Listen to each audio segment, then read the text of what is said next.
Mga netizens nagpapasalamat na natapos na ang magpasikat, team nila Kimcho. Diyos me, grabe ang kaba. Yung mga nanonood through online sa live, mga comments nila na kinakabahan. Yung iba kumakain na tigil dahil kinakabahan sila at nagdadasal para kay Kimcho. Natapos na lang yung tanggal ng kaba nila nung matapos na si Kim na medyo okay na. Ay, grabe. Grabe ka, Kimcho. You're doing best stance during the magpasikat. Tumigil lang saglit yung paghinga ko doon na yung okay na medyo bumaba na siya sa floor. Ultimo si Paolo Avellino nag-tweets. Kaya nga nag-trending si Pao. Kasi doon sa kanyang tweets, nakikita ka agad ng mga netizens. Kinakabahan ka rin ba? So, ayun, mga reaction ng kapwa ko host, si Chang, nakataas pa yung dalawa niyang kamay na parang gustong saluin si Kim. Nung nasa taas na si Kim, nung mag-transfer sa isang kamay, yung reaction nila, vice ganda, halos sila lahat natulala.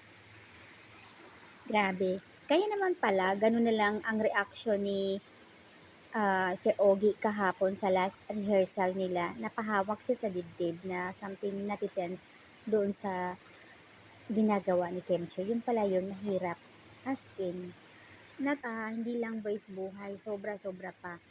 Although may harness, pero syempre hindi natin alam yung mga yung mga accident, 'di ba?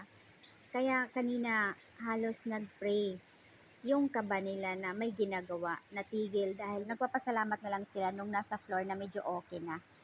Pero nakaka-proud, grabe. Alam mo ba, Kim Jackson na nga lang daw ang hindi mo pa nagagawa. Pero easy lang yan kay Kim. Nagagawa nga lahat ng iba. Kaya nga, ibig sabihin doon, lahat na lang. Multitasking kung tatawagin. Sobrang nakaka-proud. Proud na proud kami sa'yo, Kim. Grabe. Minsan pa ulit-ulit kong pinapanood pero nakaka-amaze din na andoon yung kaba. Yung nakakalipad ang isang taong lumipad ka na, paikot-ikot sa studio.